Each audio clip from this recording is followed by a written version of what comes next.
Good morning. Today is November 11th. It's Veterans Day. Most of the world has off, but BU, we are going strong. No Veterans Day holiday for us. And this is QM222, Quantitative Methods here at beautiful Boston University in the middle of a pandemic. And we did pretty well today. We've got 6 people in class. Congratulations. But we also have a 7th special guest. We have Professor Jetson Leder-Louise, who is he's creating the new data analytics concentration. Professor, well, I'll just call him Jetson. Okay. Professor Jetson is going to stay around at the end of the class. For those of you doing Learn from Anywhere, for those of you in person, he's a great person to talk to because I encourage some of you, Isabel, Ayush, Rashant, I encourage some of you to talk to him because having data analytics on your CV is really useful. What did we talk about last time? We talked about telling a story. So let me tell you a quick story with numbers. All right, I'm going to tell you the story 2 different ways. Which way is more effective? All right, Friday, I'm sitting in office hours. Someone pops onto Zoom and says, you know, you said data analytics is going to be really useful as a career. Can you tell me a little bit more about it? I said, he's sitting in front of a computer. They went, of course, I'm on Zoom. I said, great, bring up a browser. They brought up a browser. I said, there's a lot of job boards out there. Job boards are places where people look for jobs and post jobs. I said, one of my favorites is monster.com. There's plenty of others. I'm not pushing Monster in any way.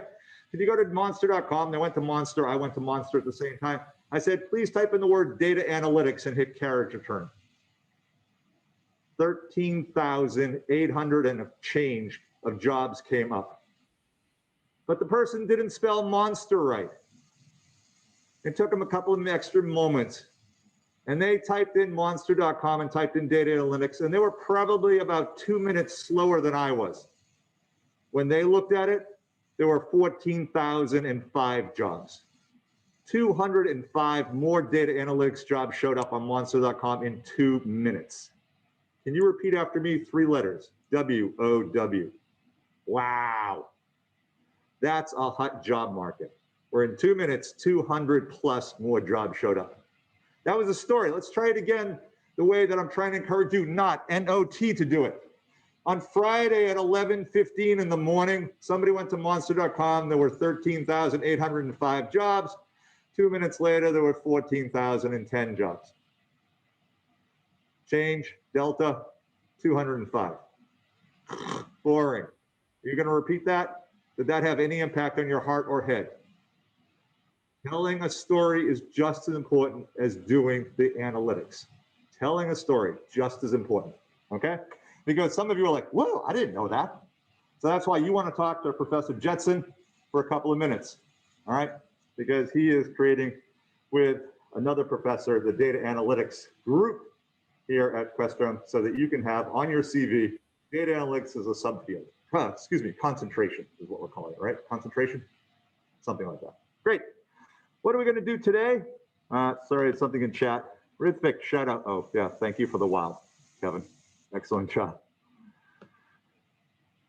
So what we're going to do today is we are going to share our screen, or I'm going to share our screen. We're going to go to our, and here is the Wall Street Journal from this morning, front page story. Record COVID-19 hospitalization are straining the system a second time. That is all, this headline is all about what we're going to do today. So let's go to our class website. Under our class website resources, and I fixed and added a few slides to number 17, forecasting cases. So let me open up forecasting cases, which we worked on last time.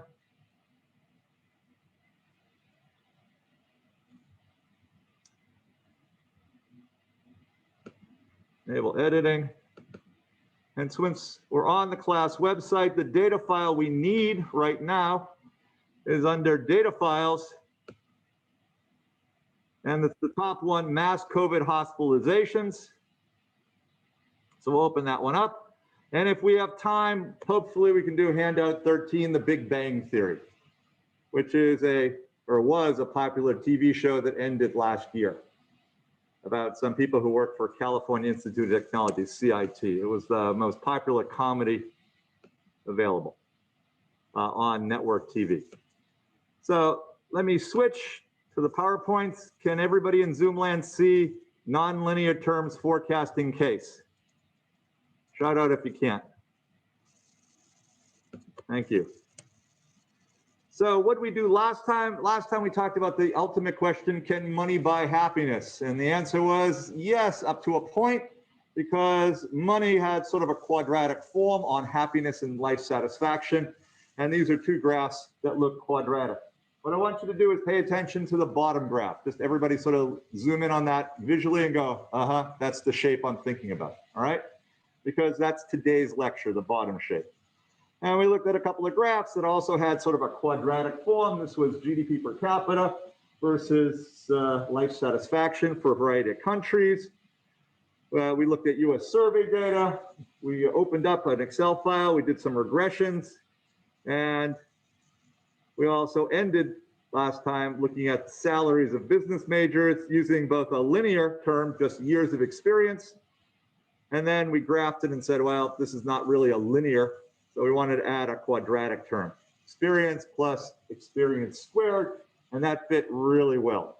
The downside is it gave much lower starting salaries, but picked up in the data that salaries rose rather steeply in the first few years. And then when you sort of got to my age, salary increases were basically non-existent. So, and this is, I think, the slide we ended on. We ended on 13 or 14 last time. And how do you figure out if you have a nonlinear relationship? It's pretty simple. You put in a linear relationship and then you add the nonlinear, the quadratic term. And if the coefficient on the quadratic term, the squared term, is statistically significant, great, leave it. And we're just going to extend that today. We're not only going to have a quadratic term, we're going to have a term that's cubed. As a matter of fact, by the end of today, we'll have a term that's to the fourth. How do you know whether you should have a squared, cubed, and to the fourth term? You just keep adding them, and if they're statistically significant, great job. It's adding to the fit of your model. And we did predicted salary. Okay.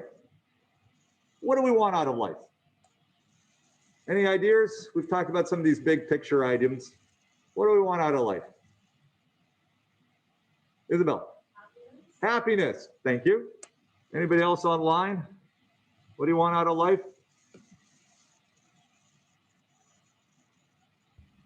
Kira? Successfulness. Yes. Gunsha? Satisfaction. Satisfaction. Okay. Ayush, and then Rashan. Love. Love. Love, and since you're college students, the three-letter word that begins with S and ends with X. Right. Kevin. Oh, sorry, Rashan, you were next. The Kevin's after Rashan. Family and friends. Ah, family and friends. Very important. Kevin. Stability. Stability. I think a lot of people crave stability, especially now. I'd agree with that. So anybody else? Oh, Alana. Health. Health. I want to just talk about, basically that's what I was doing. I was fishing for somebody like Alana to sort of talk about health. What we really care about right now, beyond, money, power, all these things, is basically to live, a little bit of health right now. And that's what we want to talk about, COVID-19, and we're going to focus on Massachusetts hospitals. There's a lot of public health officials who are really, you can see my screen, Ayush? That second wave, great. There's a lot of public health officials who are really worried about this new second wave hitting this winter. This was yesterday's New York Times picture. I added it to the slideshow. Terrifying coronavirus surge will land in Biden's lap. So Biden's coming into office in about 70 days, assuming the election can get straightened out. So in 70 days, there's going to be a transfer of power. BU is very worried. I don't know how many emails you've been getting about, travel during Thanksgiving, what you have to do, but they've also been sending out emails to the professors. The dean was very clear, and she didn't write the word J, but it was basically, to all the faculty at Questrom, was like, don't even think about leaving for Thanksgiving, all right? Just stay here. You leave, get sick, we're going to be really upset, all right? So BU is really worried about this second coronavirus surge. So much so that what they do, they canceled spring break. So what's the big concern? The concern is not that so many people will come down with coronavirus. The concern really is that it will swamp the hospital system. And once the hospital system is swamped, what happens? Something called preventable deaths occur. What's the idea of preventable deaths? If we have beds, if we have doctors, if we have nurses, we could fix these people. They could go on and live their lives. But because the system is overloaded, there's not enough staff, not enough supplies, not enough beds, people are going to die needlessly. And they don't really want to do that. So the state of Massachusetts every day provides a very detailed dashboard about COVID-19, just like BU has its own COVID-19 dashboard. Except the state of Massachusetts is about 25 pages long every day. And then on weekends, it publishes, I don't know, it's about 70 or 80 pages long. Statistics all about COVID in Massachusetts.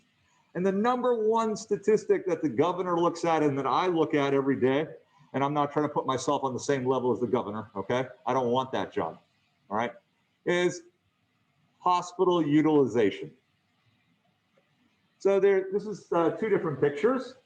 And what I want you to do is sort of look at the pictures. I'm sorry, it's a little small, but maybe you can see it better on your laptop. How many beds total do we have in Massachusetts right now? And how many are free? So this is yesterday's numbers. How many total beds do we have in Massachusetts? How many are free, roughly? So Sam's raising his hand. So we have 11,000 regular beds. That's non-ICU. That's sort of like, yeah, I don't know. So there's two parts of the hospital: ICU, intensive care. Well, there's machines going boop, boop, boop all the time. And then the sort of regular beds, which have a little bit of machines attached to them. But basically, there's hospital rooms. So Sam was right, 11,000 regular hospital rooms. How many, somebody else? How many, somebody online? How many ICU rooms, intensive care unit rooms? 1,000. Maybe it's a little small to see. I see 1,800, almost 2,000. And what about the percentage? How many are free as of yesterday? 50. Sort of. Maybe it's a little tough to read the slide. So for the ICU, it's 50% are free. So that means there's 900 free ICU beds. And for ICU, it's really the most serious cases. And then for regular hospital rooms, it's 1/3 filled up. So there's, if you divide 11,000 by 3, you get about 3,666. So 3,666. So adding the two together, what do you get? Roughly? Anybody? About 4,500 free beds, which basically means the hospital system can have about 4,500 more sick people in it. But once we have about 4,500 more sick people, I don't mean people just with COVID, I mean really sick with COVID. They can't breathe, they're having trouble. The hospital system gets overwhelmed. And when the hospital system gets overwhelmed, we end up with preventable deaths. We end up with people who are like having a heart attack, but there's no room in the ICU because they're already filled up with people with COVID, for example. Isabel? The far left is across Massachusetts, and the smaller numbers. The first one is Boston, and then the next one is, I believe, Worcester, and then there's a whole bunch of different regions. So you can look regionally. Boston is actually the highest capacity right now. We've used the most beds in Boston, which does not give me a warm and fuzzy feeling. So here's a picture of hospitalizations during the spring of 2020 of COVID. This is the number of, and what I want you to do is take a quick look at that picture. You see that sort of hump shape? Skip the tail for the moment. And if we go back, where'd it go? Does that hump shape sort of look like the bottom? So we can use a quadratic equation to estimate. And why do we want to make an estimate of hospitalization? So if you're like trying to figure out why we're talking about all this, because if we can sort of figure out where the peak is or how high the peak is, we can then figure out how many more beds we need. Do we need to start kicking people out of hotels and turning hotels immediately into hospital rooms? Do we need to start building field hospitals? Do we need to start bringing in people from other parts of the world? If you know how high the peak is going to be, if you can model it, then you know when it's going to happen and roughly how much more capacity we need. Hopefully, I cross my fingers, we don't need more capacity in Massachusetts, but if I was the governor, I'd ask you to help model this so I knew when I would need more capacity. Because you don't want to add capacity the moment the hospitals run out. You want to add capacity weeks or months beforehand. It takes time to move doctors and nurses. It takes time to get oxygen into like a hotel room. It takes time to do everything. Okay, so there is a data file that I just asked you to download. And what I want you to do is open up, and this is the easiest one, open up mass COVID hospitalizations. And if you open it up, what I want you to do is graph column B, which is total number of confirmed COVID patients in a hospital. Let me just open it up and show you real quick what the file looks like, and then I'll be quiet. So this is from 4/4, that's April 4th, 2020. How many COVID patients were in the hospital? 1,370. On April 5th, there were 16,332.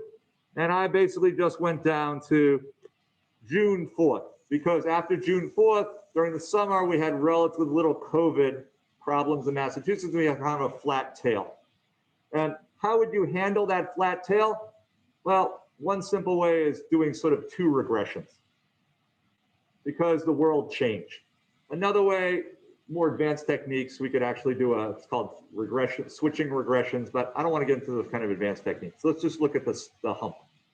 So please make a nice line graph of the B column and see what it looks like.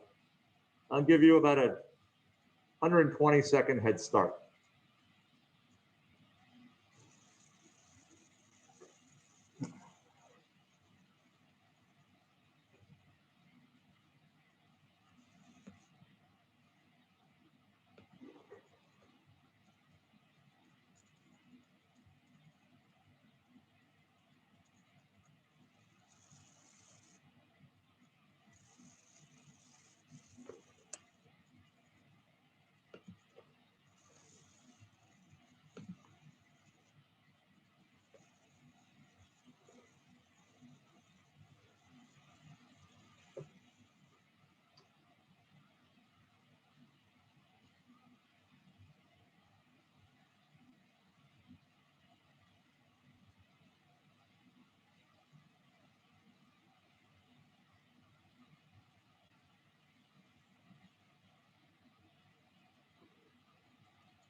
All right, looking at your faces, it looks like most of you are done.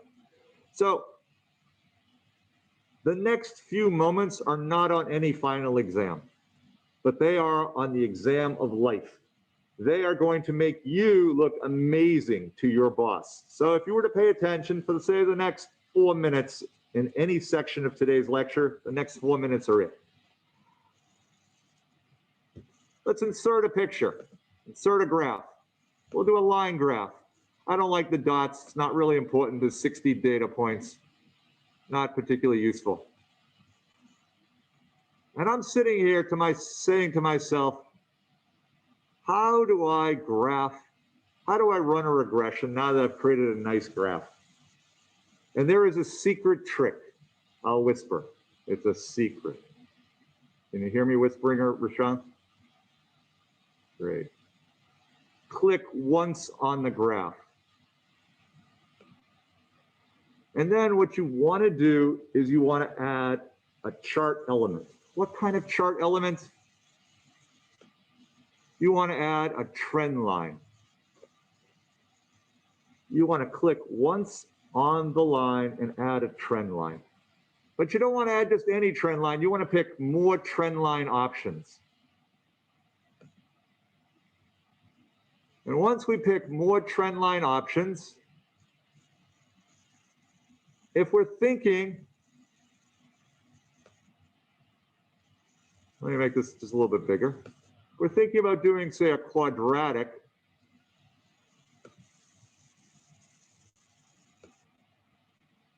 I am going to display the equation on the chart. I've clicked on the very bottom.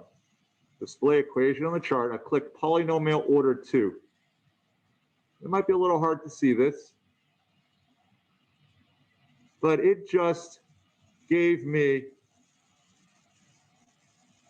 the quadratic equation we did last time when we looked at salary. It did a linear term, and it also did a quadratic term. And that is the dotted. You see the dots? That is the picture that the regression is trying to match. Now, that's not too bad. Not too bad. What do you think? It's okay. But could we make it a little bit better? So let's go back up and change polynomial from order 2 to order 3. What does that mean? Order 3 means I added a linear term, a squared term, and a cubed term. And what happened to my picture? What happened to the dotted line? Better or worse? Ashley. It's better. It fits the data more. Yeah, it fits the data a lot better. But there's a small problem, Ashley. Look on the far right side. What do you see? It's going up. Yeah, it's going up on the far right side, even though the data are going down. What the far right side says is we're starting to get a second wave in June. And we know that didn't happen. Is there any way you think, anybody out there, that we can make that last little tail go down? I don't know how many of you have a dog and you're trying to make it go sit, and you take your hand, you push the backside down, you go, sit, sit. That's what I want to do to this polynomial graph. Sit, sit, dog. Go ahead, Sam. Let's try raising it to the 4th. And what just happened when we raised it to the 4th? The fit looks pretty good, but that little tail sat down. And we can run a regression. If somebody asked me to do a quick model of hospitalizations, what I'd like to do is a linear term, a squared term, a cubed term, and a 4th term. And then we can make some predictions. So let me switch back to the PowerPoint real quick.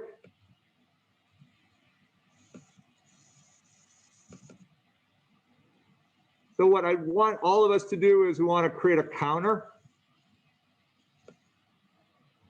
squared, a counter cubed, and a counter to the 4th power. And then we're going to run a regression. The left-hand side, patients in the hospital, is using these 4 terms. And then what are we going to do? Next slide. We're going to predict the number of people in the hospital for June 5th. The data go from April 4th to June 4th. We're going to say, how many people do we expect in the hospital on June 5th? Hopefully we'll figure out a 95% range. We know how many people there were. There were 1,531. We'll figure out the error in the residual, and then we'll have a little open discussion about how do we reduce the error residual in our model? How do we get a better fit so the governor goes, whoa, that's an amazing model. Make sense? A little bit? And your goal by doing this is to prevent needless death. It's not just data analytics. It's saving people's lives. Okay. So I'll be quiet. In the data set, can you create a counter squared, a counter cubed, and a counter to the 4th? I'll give you 2 minutes head start, and then I'll do it for you. If you're really fast, you can start on the regression before I do.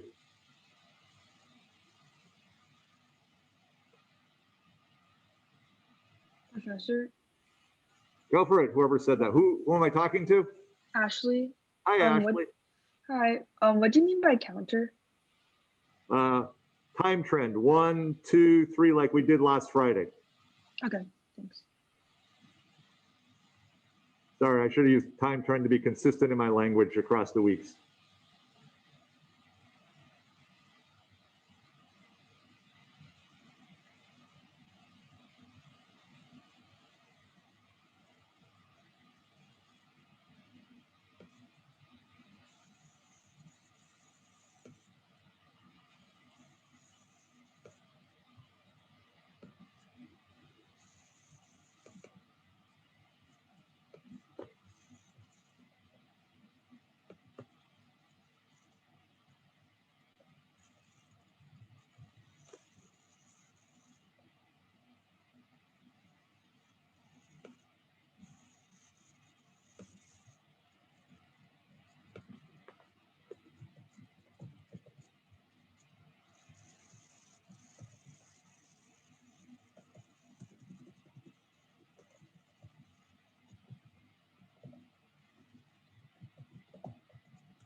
Okay, so counter is pretty straightforward. Type 1, and can you see my Excel screen for those of you in Zoom land?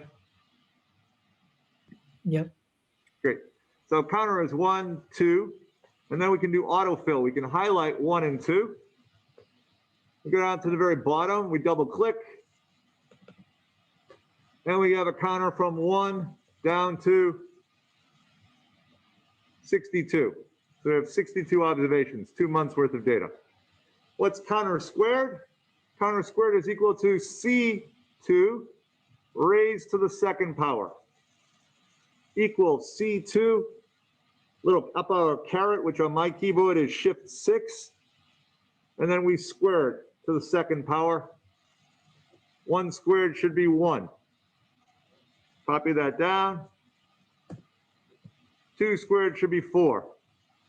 And now we can highlight both of them, do autofill by double clicking in the bottom right corner. And I get 1, 4, 9, 16, 25, 36, and so on. Did you get something like that? Let's jump to the bottom to make sure everything looks kosher. And I got 3,844, which is 62 squared. And no, I don't remember that off the top of my head, but I did check it last night with a calculator. Let's do counter cube. Equal, somebody shouted out from Zoom land what the formula is. C2 to the third Equals power. C2 To the third power. caret 3. Copy this down. Double click in the bottom right corner. 1, 8, 27, 64. Did you get a series that looks like this? To the fourth power, someone besides Stephen, what's the formula? C2. Okay, go ahead, Raphael. C2 C2 caret 4. caret 4. Great job. Double click in the bottom right corner. I get 16, 81, 256, 625. Let's jump to the very bottom to make sure things look good. So I'll be honest, I cannot raise 62 to the fourth power in my head, okay? But these all look good numbers. However, if the governor did ask, I would hand calculate a couple of numbers at the bottom of the list. So what do we want to do now? We want to run a regression. The Y, the left-hand side, the dependent variable is the B column. The X, the right-hand side, the independent variables are C, D, E, and F. Can we run a regression? Can we explain what the R squared tells us? Can we tell it what the T stats on each coefficient tell us? I'll give you a minute head start.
Okay, so doing the regression, it's data. Data analysis.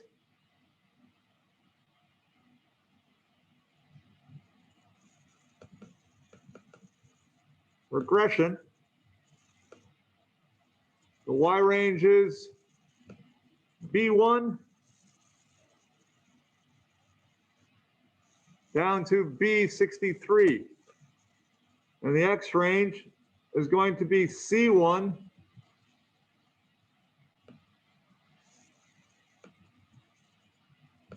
C1 down to F63. We have labels. If we click constant is 0, what does that say? The day before we begin, which is April 3rd, there should be 0 patients in the hospital because of COVID. I would say that is not a good assumption. We do not, N-O-T, want to click constant is 0. Click OK. Let's clean this up just a little bit. We don't need multiple R in the Questrom School of Business. We don't need to repeat upper and lower 95% because repeating is boring. The ANOVA section, if we format the significance of F, it's 0. 0 tells us the group of X variables, all the X variables together are doing a really good job. So we don't have to worry about throwing the group away and starting over. So we can get rid of the ANOVA section.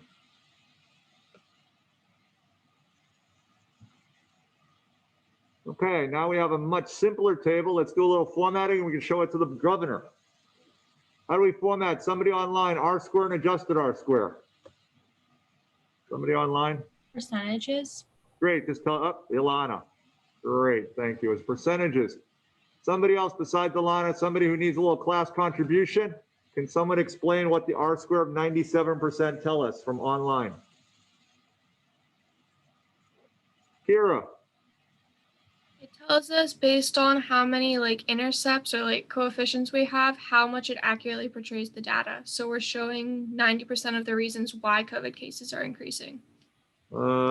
Close. I wouldn't say that why they're increasing because this is only about hospitalization. So what we're showing, pretty close to what you said, are X variables, which are basically counters square. We're explaining 97% of the hospitalizations. We're only missing 3%. This is a pretty amazing model. Why? Because we know nothing about the disease. We're not doctors, we're not epidemiologists, but we're predicting about 97% of the hospitalization rate. knowing just what day of the week it is since we started. Wow, pretty powerful model. Standard error, we'll get to this in a moment, but what does it say? It says when we make our regression prediction, how many people we're going to be off by. So hospitalizations typically are going to be off. Our predictions are going to be off by plus or minus 2 of these standard errors. How many people are we off by, roughly? The standard error is 135 people. Go ahead, Rashant. 270. Yeah, we're going to be off by around 270, 275. So whatever our prediction is, we need to add and subtract about 275 people around to get our 95% confidence interval. All right, let's format the coefficients and standard serenity. Go for it. Wait, I'm sorry. Where did you get the 275 from? 275 is equal to 2 times B6. Oh, okay. So it's 269 point, now we'll call it 270. So we're adding, subtracting 2 for the 95% confidence interval. If we want 99.9 confidence interval, we want to multiply it by 3. One of the lectures we gave about 4 weeks ago, as I said, you know, in the default in business is the 95% level, but sometimes you don't care.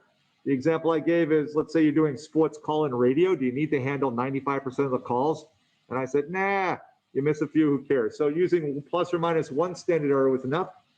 But my example was, in some cases, you really do care about making sure you really have an accurate thing. I said, when we're talking about suicide hotlines, well, let me explain. Let me say that COVID would probably also be a case where I want to be 99.9% sure. I don't want to be, 5% of the time we're wrong with COVID. I want to be really sure. So I'd be using 3 times the standard error if the governor was asking me. Does that make sense? Because for life and death matters, don't be wrong 5 out of every 100 times. Be wrong at a much smaller rate. T-stats, let me format this in Serenity. Did that answer your question? Yeah, thank you. Great. T-stat, anybody else who wants to tell us what the T-stats in yellow tell us? Isabel. So hang on, for those who can't hear, because Isabel's not close to a microphone, but she just said, since they're above the absolute value of 2, all of them are. They're all statistically significant, which means this is a pretty good model. That, you know, the squared, the cubed, and the fourth terms all probably should be in there. It shouldn't be like, nah, it doesn't really fit. Great. So what we want to do is we want to make a prediction, and our prediction is the 63rd day, 64th day. Somebody help me out here. We want to make a prediction on the 63rd day. 63rd day. So how many people are we going to have for our 63rd day in the hospital, do we predict? Let's insert a blank column.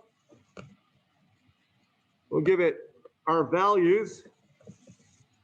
What do I put next to the intercept? 1. All right, somebody online, what do I put for counter? What? Why is it saying 10?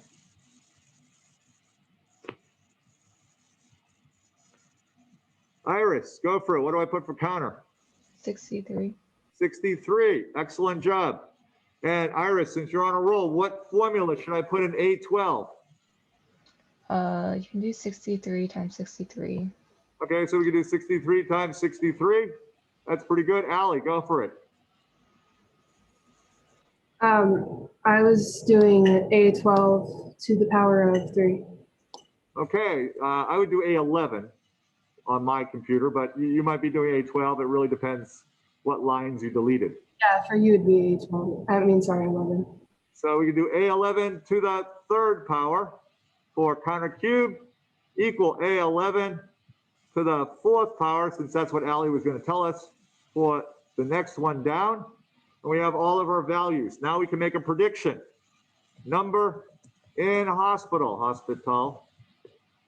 How many are we predicting? Let's use the sum product function. Sum product of A10 colon A14. In Allie's case, I think she'd be using A11 through A15 or something like that, since her lines are off just by a hair from mine. Comma, somebody give me a hand. What else goes in the sum product? E? C10. C14, great. And how do we want to format this? What are we talking about? Sam? We'll get there in 1 second. But how do we want to format this one number? Because we're going to talk to the governor about this one number. I would say, okay, we could round up, but we want nothing after the decimal point. Anybody have any idea why we want nothing after a decimal point? Somebody online. Because you can't have like a fraction of a human. Yes, we cannot have fractions of humans. I do not know what 1/10 of a human is. I know sometimes my wife has told me I act like 1/10 of a human, but that's only when she's angry at me. That was a joke, all right? She never actually doesn't say that, all right? So we need to get rid of fractions of humans. I would go with Sam. We probably want to round up a little bit. Better to err on the side of caution. So simplest way to get rid of this is 1,575 people is our prediction for will be in the hospital on June 5th. All right, excellent job, Jason. Sorry about that joke that fell flat. What we want to do is not tell the governor 1,575 because that tells us precision. There's some uncertainty here. So we want an upper and lower bound. We want an upper and lower bound.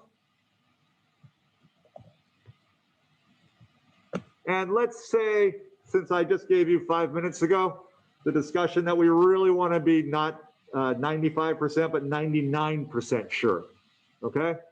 We want to be 99% sure. So what are we going to do? Plus or minus somebody?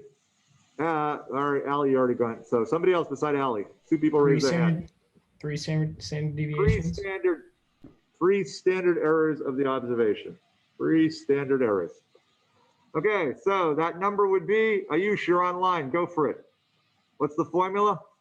So it'd be C16 C16 plus 3 times. Plus 3. Why 3? We want to be 99.9% sure, not 95% sure. And then 3 times C6. Times C6. C16 plus 3 times C6. And we want to round that so that we're not looking at partial humans. 1,980. Does that make sense to people, what we just did? Anybody online want to ask a question?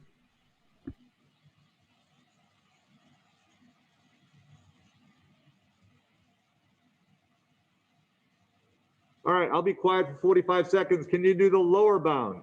Can you do the lower bound? See if you get the same number I'm going to get.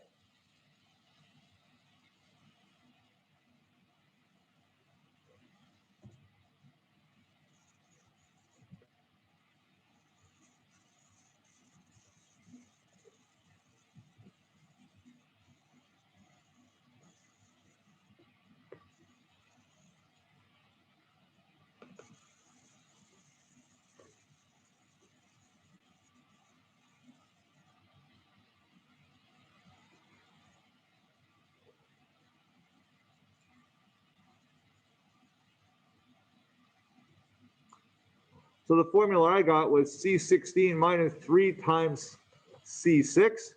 I got 1,170. And if we actually go to the real world data, on the real world data, the true number was 1,000. Here, let me share my screen.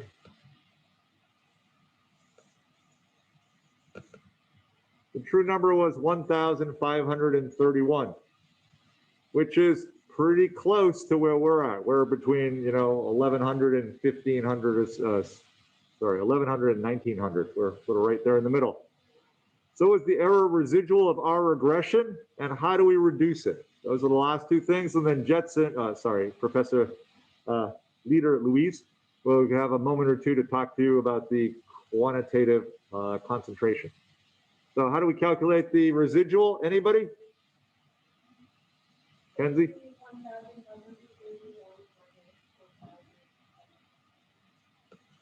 So it would be residual slash error is equal to, I'm sorry, what was it? 15.3 what? 3.1. So the true number was 15.31 and our number was 15.75. We're short by 44 people.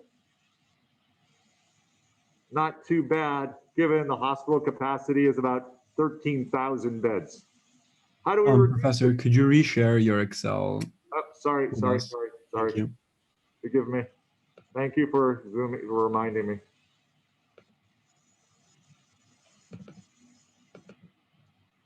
So the residual is the actual number minus our predicted number. And what we got is minus 44. And for 1 minute or 2 minutes, how do we reduce this residual even more? Because in life or death situations, we don't want to be off by 44 people, even though it's pretty darn good. We want to be off by 5 people, 2 people. We don't want to be off at all. Any ideas? Sam, and then Rashant. So we could increase the sample size. That's one way. Okay. The downside of increasing the sample size is that during COVID, the hospitals don't want to have census taken twice a day. But there are hospitals that do every, morning shift, afternoon shift, and evening shift, how many COVID patients are in the hospital. So that's one way of doing it. Though the hospital said they were overwhelmed. They couldn't provide more data than once a day. Rashant, go ahead, and then you're next. Oh, Professor, I was going to say the same thing to increase the sample size, the observations. Get more variables. We have no information about COVID right now. We don't know like number of COVID cases in Massachusetts. We don't even know simple things like that. So we could put other variables into the model. It doesn't just have to be a counter. Anybody else? Guncha, last but not least.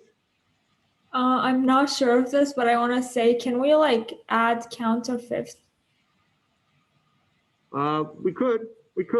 In general, the goal is, sorry, I missed this part of the lecture. The goal is to add as few variables as possible.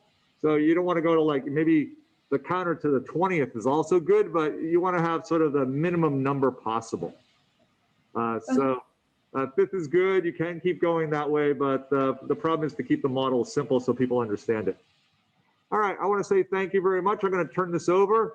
The camera is that up there, so that's sort of your line of view.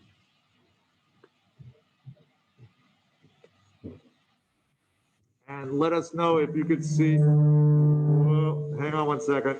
Let me shut off my.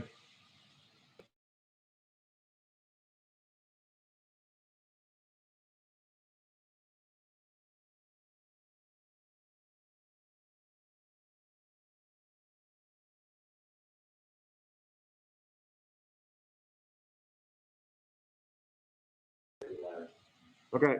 Okay, sorry about that, guys. The mic pack they gave me is causing feedback. Can you guys hear me on Zoom?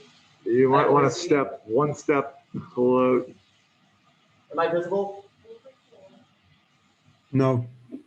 Yep, there you are. Oh, stop right there. Oh, you just walked out of screen. All right, here. Can I just take your spot? And you Thanks. Hey guys, can you hear me, see me? Cool, yes, I can see you now. Cool, hi, I'm Jetson. I'm a professor in the Department of Markets, Public Policy and Law over at Questrom. And I'm here to tell you a little bit more about the business analytics concentration. The business analytics concentration is new this year, and it allows students, particularly younger students who kind of haven't chosen a concentration. It's a new option for them. Business analytics is awesome. Obviously, you guys are learning some really fun stuff here in QM222. There's a really great set of offerings in this concentration, including machine learning, people analytics, marketing analytics. It is really a track that combines some of the most quantitative courses from across Questrom to give you really practical skills. If you're interested in going that track and you took this class, you need to then go take CS111 because for future business analytics majors, they're going to replace QM222 with a business analytics specific class. So the two takeaways I want you guys to have are the following. If you're interested in the business analytics concentration, You should look on Questrom tools to see the courses that are required, see if that interests you. You can talk to me or you can talk to Keith Erickson, who's the business analytics concentration person. I will stick around after class for anyone who has any questions about it or just wants to chat. And the other thing is we're just trying to make it clear to students who are not you guys, but who are younger than you, because I know that they will often ask you guys questions, that if they're interested in the business analytics concentration, the appropriate class for them to take is not QM222, it's BA222 for future semesters. So if anyone says, hey, did you like QM222? I'm thinking about this business analytics thing. You should say, yes, business analytics is great, and go take BA222, which is the specific course for that major. So I'll stick around. Is your class over? Great. So I think y'all are dismissed, but I'll be here if you guys have any questions. Thank you. You. Thank you. Just get shut off on the recording and then you can go. Wait, Professor, I had a question. Yeah, but let Jeff shut off the recording and then I don't know where. Oh, okay. More.